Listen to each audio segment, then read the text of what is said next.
자, 지금부터 2차 방정식에 대해서 개념 정리를 시작할 건데 본격적으로 2차 방정식 설명하기 전에 간단하게 1차 방정식 해법에 대해서 설명을 하고 넘어가도록 하겠습니다. 자, 이 내용은 이제 중학교 때 내용의 리뷰 정도 되겠죠. 1차 방정식의 해법.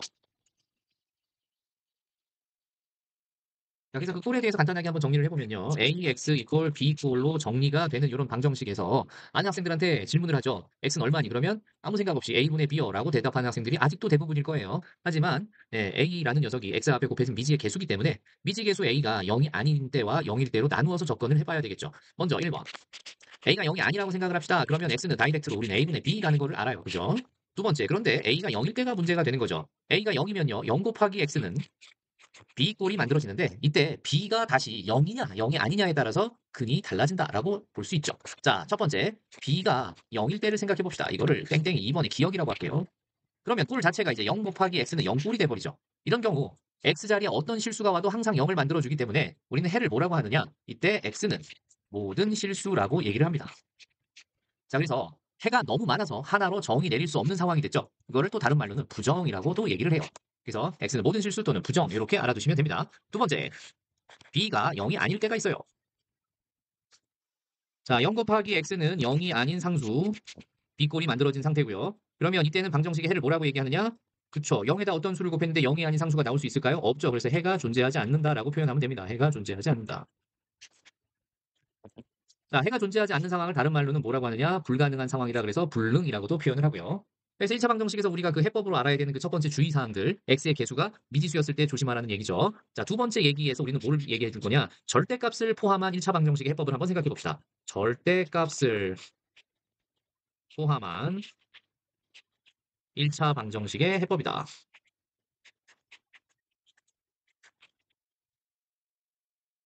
자, 그 꼴이 어떤 꼴이냐면요. 절대값 x 이퀄 양의 실수 a, 이런 상태를 우리는 절대값을 포함한 1차 방정식의 해법의 가장 기본적인 꼴로 볼 수가 있는데, 많은 학생들이 그냥 보자마자 x는 플러스 마이너스 a요. a 또는 마이너스 a가 둘 다 해가 된다는 사실 알고 있을 거예요. 그렇죠? 그건 간단하지만 이것도 왜 그런지를 한번 증명을 해보고 넘어갑시다. 먼저 절대값 안에 단일 문자나 식이 있었을 때 이 절대값을 해결하는 방법은요. 절대값 안에 있는 그 문자나 식이 0보다 같거나 클 때와 0보다 작을 때로 나누어서 접근하게 되는 거죠. x가 0보다 같거나 클 때는 x 이퀄 a로 그대로 풀리죠. 그래서 a라는 해 하나를 갖게 되는 거고요. 이거를 1번이라고 합시다. 두 번째, 속에 있는 문자나 식이 0보다 작을 때요. 그럼 절대값은 어떻게 풀린다라고 배웠죠? 그렇죠. 마이너스를 붙이고 나와야지만 그 값이 플러스가 되는 거죠. 그래서 마이너스 x 이퀄 a가 될 거고, 따라서 x는 얼마다? 마이너스 a다라는 해를 갖게 됩니다. 자, 그러면 1번 조건, x가 0보다 같거나 클 때 나온 조건에 하에서 얻어낸 x 이퀄 a도 해가 되는 거고요. x가 0보다 작을 때라는 조건 하에서 얻은 x 이퀄 마이너스 a도 해가 되는. 그래서 이 정도 우리가 잘 기억을 해 두시고, 이제 1차 방정식은 뭐 중학교 때 충분히 연습을 했으니까 더 이상 강조하지 않을 거고요. 두 가지 정도 주의사항으로 알고 넘어가서 본격적으로 이제 2차 방정식의 해법에 대한 얘기로 한번 들어가 보겠습니다. 자, 우리 비법 노트북 필기를 하면서 같이 보도록 할게요. 자, 2차 방정식의 해법을 설명하고 근해 공식을 유도하시오라고 돼 있어요. 2차 방정식 마찬가지. 중학교 때 이미 배웠던 내용인데 고등학교 때 기본부터 다시 한번 정리해주고 있죠.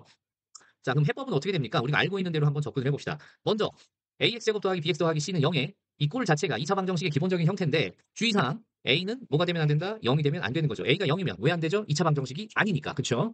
자, 그래서 a가 0이 아니라는 상태에서 우리는 이런 방정식을 봤을 때 주어진 개수들을 뚫어져라 쳐다보면 얘네들이 정수 단위로 정수 범위에서 인수분해가 잘 되는 그런 2차식이라면 일단 쉽게 인수분해를 해서 해를 구하는 게 가장 간단한 방법이겠죠. 그래서 선생님 여기서 두 가지 방향을 틀어서 설명을 할 건데, 첫 번째 경우와 두 번째 경우 쪼개볼게요. 자, 첫 번째 경우가 뭐냐? 자, A, B, C라는 개수 자체가 정수 범위에서 쉽게 인수분해가 될 때죠. 정수 범위에서 쉽게 인수분해가 가능할 때예요. 그러면 저 식을 어떤 식으로 가져가면 되느냐? 바로 최고차항의 개수 A로 묶었다라고 할까요? 그러면 x-알파, x-베타 이퀄 0꼴로 식을 변형할 수 있더라. 이렇게 볼 수 있는 거죠. 맞아요. 자, 아니면 어떤 식으로 볼 수도 있느냐? 저 녀석을 인수분해했더니 A가 예를 들어서 P 곱하기 Q, C가 R 곱하기 S, 이런 식으로 인수분해가 간단하게 되어졌다라고 한다면, 자, 이런 식으로도 볼 수 있어요. PX 더하기 R, QX 더하기 S 이퀄 0꼴, 이런 식으로도 볼 수 있죠. 그렇다면 각각 어떻게 인수분해를 했던지 간에 두 개의 1차식의 곱이 0이 되고 있기 때문에 각각의 괄호가 0 되는 X값을 찾아주면 이게 바로 2차 방정식의 근이다라고 중학교 때 배웠죠. 그래서 우리 동그라미 1번이라고 하는 이 식과 같은 경우에 x 이퀄 알파 또는 x 이퀄 베타, 얘가 2차 방정식의 근으로 구해지는 거고요. 동그라미 2번이라고 쌤이 쓰고 있는 밑에처럼 A를 P와 Q의 곱, C를 R과 S의 곱으로 분리시켜서 인수분해가 완성됐다라고 한다면 그때 마찬가지 두 1차식의 곱이 0이 된 X값을 찾아주는 거니까 앞쪽 가로가 0이 되거나 뒤쪽 가로가 0이 돼야 되기 때문에 X는 마이너스 P분의 R 또는 X는 마이너스 Q분의 S 이런 식으로 쉽게 X값을 찾아줄 수 있더라라는 거죠. 그래서 정수 범위에서 쉽게 인수분해가 가능한 그런 식이 나오면 아주 쉽게 2차 방정식을 풀 수 있더라. 여기에서 더 깊게 설명할 필요도 없죠. 왜 중학교 3학년 때 충분히 연습을 한 내용입니다. 자, 두 번째 얘기. 인수분해가 쉽지 않을 때. 그럼 인수분해가 쉽지 않을 때는 우리가 어떻게 했었죠? 중학교 3학년 교과서를 보시면 주어진 2차식을 좌변을 완전 제곱식꼴로 바꿔놓고 우변을 양의 실수꼴로 만들어 놓죠. 그래서 예를 들면 ax제곱 더하기 bx 더하기 c 이퀄 0이 다음과 같은 꼴로 변하죠. px 더하기 q의 제곱 이퀄 라지 a, a는 0보다 큰 실수. 그죠? 그래서 완전 제곱식으로 바꿔놓고 여기서 직접 x값을 구하게 되면 제곱을 떨어뜨리니까 px 더하기 q는 플러스 마이너스 루트 a가 되면서 x값은 뭐가 나오죠? 마이너스 q 플러스 마이너스 루트 a를 p로 나눠준 두 개의 해를 얻게 되는 거죠. 그쵸? 그래서 중학교 때만 하더라도 우변이 양의 실수가 되지 않으면 0 또는 양의 실수가 되지 않으면 0이 될 수도 있어요. 0 또는 양의 실수가 되지 않으면 해를 구할 수 없었다고요. 그쵸? 그리고 그 꼴 식의 구조가 쌤이 지금 박스 치고 있는 이런 구조가 만들어지는데 자, 이 결과가 매우 자주 사용되기 때문에 이걸 하나의 공식처럼 알고 있는 게 좋겠다. 그래서 나온 게 바로 근의 공식입니다. 그래서 처음에 우리가 개수를 건드리지 않고 ax제곱 더하기 bx 더하기 c는 0이라는 원래 저 일반적인 2차 방정식의 개수 abc를 그대로 사용해서 근의 형태를 공식처럼 이끌어내는 그 과정. 걔를 지금부터 선생님이랑 같이 한번 유도해 보도록 할게요. 자, 그래서 제목은 근의 공식 유도입니다. 자, 뭐부터 출발할 거냐? ax제곱 더하기 bx 더하기 c는 0의 양변을 0이 아닌 2차항의 개수 a로 먼저 나눠볼 거예요. 그러면 주어진 식은 x제곱 더하기 a분의 bx 더하기 a분의 c 이퀄 0 이렇게 바뀌겠죠. 자, 그리고 나서 뭘 하냐? 바로 얘를 완전 제곱식의 형태로 좌변을 바꿀 거예요. 그러면 x제곱 플러스 a분의 bx 더하기 x 개수의 절반의 제곱이 더해지면서 완전 제곱식 만들어지겠죠? 2a분의 b의 제곱 다시 마이너스 2a분의 b의 제곱 더하기 a분의 c는 0이 될 거고요. 자, 선생님 지금 빨간색으로 밑줄을 그을 건데 밑줄 긋고 있는 부분이 완전 제곱식이 이미 됐고요. 나머지 파란색으로 밑줄 긋는 부분은 통째로 우변으로 이항을 하도록 하겠습니다. 자, 그럼 좌변이 어떻게 변하냐? x 플러스 2a분의 b의 제곱으로 완전 제곱식으로 탈바꿈했고요. 우변은요. 이항시킨 상태에서 통분을 해서 한 방에 써보면 4a제곱분의 b제곱 마이너스 4ac라고 쓸 수가 있어요. 그렇죠? 이제 여기서 x값을 구하는 거니까 제곱을 떨어뜨리죠. x 플러스 2a분의 b는 플러스 마이너스 루트 4a제곱분의 b제곱 마이너스 4ac 이렇게 정리가 됩니다. 자, 근데 여기서 이제 다음 줄로 넘어갈 때 우리가 하나 알아둘 게 있는데 근호 안에 어떤 실수, 그죠? 예를 들어서 b라는 실수의 제곱이 들어있으면 근호 밖으로 뺄 때는요, b의 부호가 결정되지 않은 상태에서는 반드시 절대값 b로 풀려 나와야 된다라는 거 우리가 알고 있습니다. 그래서 루트 b 제곱은 절대값 b와 같다라는 거 알아둡시다. 자, 그래서 그 원리를 여기다 적용을 해볼 건데 그러면 x는요 마이너스 2a분의 b 플러스 마이너스 자 분모가 뭘로 바뀌고요 2 절대값 a로 바뀌고요 왜 4a 제곱이 밖으로 빠져나오면서 실수 미지 실수 a의 제곱이 절대값을 붙여서 나온다는 거 중학교 때 배웠던 성질이라고 옆에다 써놨죠. 참고로 여기다가 적어놓은 거 알아두시고요. 근호는 그대로 분자에는 b제곱 마이너스 4ac가 그대로 유지가 되는 거죠. 자, 그럼 이제 여기서 말이죠. 야, 절대값 a라는 걸 우리가 어떻게 해결을 할 거냐. 그래서 x를 우리는 두 가지로 살펴볼 수가 있는데요. 먼저 첫 번째, a가 0보다 클 때요.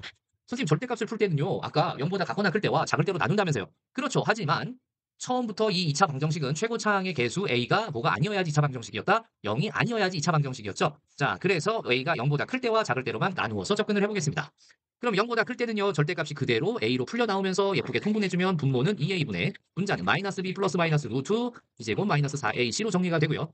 자, 이제 a가 음수라면은요. 뭘로 튀어나오죠? 마이너스 2a가 되죠. 그러면은 통분을 해줬을 때 2a분의 마이너스 b 마이너스 플러스 루트 b제곱 마이너스 4ac가 생기죠. 잘 모르겠다고요? 자, 그 부분 한 번 더 설명해 줄게요. 마이너스 2a분의 b 플러스 마이너스 자, 뭐가 됐다고? 마이너스 2a로 튀어나왔다고 그랬죠? 마이너스 2a, a가 음수니까요. 그거분의 루트 b제곱 마이너스 4ac요. 자, 이 마이너스가 요 플러스인 녀석과 만나면 곱해서 마이너스가 되고요. 마이너스인 녀석과 만나면 곱해서 뭐가 되죠? 플러스가 되죠. 자, 그래서 부호의 순서가 플러스 마이너스였던 게 분모의 개수로 튀어나왔던 마이너스 때문에 플러스랑 만나서 그 곱이 마이너스가 됐고요. 자, 마이너스랑 만나서 그 곱이 플러스가 됐습니다. 하지만 두 경우 모두 해를 구한 녀석을 따로따로 뜯어서 써보면 a가 0보다 클 때나 a가 0보다 작을 때나 우리가 구한 해는 2a분의 마이너스 b 플러스 루트 b제곱 마이너스 4ac와 2a분의 마이너스 b 마이너스 루트 b제곱 마이너스 4ac로 동일하다라는 사실을 발견할 수 있어요. 아하, 그렇구나. 그럼 A의 부호가 양수든 음수든 상관없이 근의 공식은 그대로 한 가지로 알고 있어도 상관이 없겠다라는 거죠. 그렇게 얻어진 근의 공식이라고 하는 녀석이 이제 뭡니까? 네, 2A분의 마이너스 B 플러스 마이너스 루트 B제곱 마이너스 4AC다라고 볼 수가 있습니다. 자, 여기 중요하니까 선생님이랑 같이 한번 박스 한번 쳐봅시다. 박스. 근의 공식은 뭐다? 2A분의 마이너스 B 플러스 마이너스 루트 B제곱 마이너스 4AC요. A가 양수였건 음수였건 두 녀석을 따로따로 분리시켜서 써보면 똑같은 X값 두 개가 이렇게 얻어지고 있다는 사실에 우리가 주목을 해서 공식 자체를 A가 양수일 때 음수일 때 따로 알고 있는 것이 아니라 하나로 합칠 수 있게 된 거죠. 이해했습니까? 자, 이렇게 해서 2차 방정식의 개수들만 알면 그 2차 방정식의 해를 다이렉트로 근의 공식에 집어넣어서 구할 수 있는 아주 강력한 무기가 생긴 거예요. 예를 들어봅시다. 선생님이 예를 두 개를 들어볼게요. 첫 번째 예제. 인수분해가 바로 보이는 그런 예제를 들어봅니다. 2x제곱 마이너스 x 마이너스 3은 0이다. 자, 인수분해가 쉽게 보이는 경우는 어떤 경우라고 그랬어요? 개수들을 우리가 정수 범위에서 분리시키기가 쉽고 인수분해가 정수 범위에서 간단하게 될 때 인수분해 사용하면 좋다고 했어. 자, 2 곱하기 1로 볼 수 있고요. 3 곱하기 1로 볼 수 있고요. 3의 마이너스를 줘서 대각선으로 곱해서 더한 결과가 x의 개수인 마이너스 1과 같아지는지를 확인해 봤더니 같아졌어요. 이렇게 되면 인수분해로 2차 방정식을 풀 수 있다라고 중학교 3학년 때 배웠죠. 자, 그래서 인수분해까지 완성해서 식을 정리해보면 2x-3 곱하기 x 플러스 1은 0이 되면서 그때 얻어진 x는 2분의 3 또는 얼마다 마이너스 1이다라는 해를 구할 수 있었던 거예요. 자, 두 번째, 이번에는 인수분해가 잘 되지 않는 예를 들어볼게요. 2x제곱 더하기 3x 마이너스 1은 0이라는 예를 들었어요, 선생님이. 근의 공식 배운 거에다 집어넣어 봅시다. 그러면은 2 곱하기 2분의 마이너스 3 플러스 마이너스 루트 b를 제곱하니까 9 마이너스 4 곱하기 2차항의 개수 2 곱하기 상수항 마이너스 1로 끝나는 거죠. 자, 정리해볼까요? 그러면 4분의 마이너스 3 플러스 마이너스 루트 얼마가 되죠? 9 더하기 8 해서 17 이렇게 나오죠. 자, 이 녀석을 두 개의 해로 분리시켜서 써보면 x는 4분의 마이너스 3 플러스 루트 17과 4분의 마이너스 3 마이너스 루트 17 이렇게 두 가지 해를 얻어냈다라고 말할 수 있습니다. 자, 그래서 오늘 첫 번째 내용이 뭐였냐? 본격적으로 이제 인수분해가 잘 되지 않는 2차 방정식이 나왔을 때 중간에 완전 제곱식을 거쳐서 해를 구할 수도 있지만 그 결과식인 마지막 공식, 근의 공식이라고 불리는 녀석을 어떻게 유도하는지에 대해서 살펴봤습니다.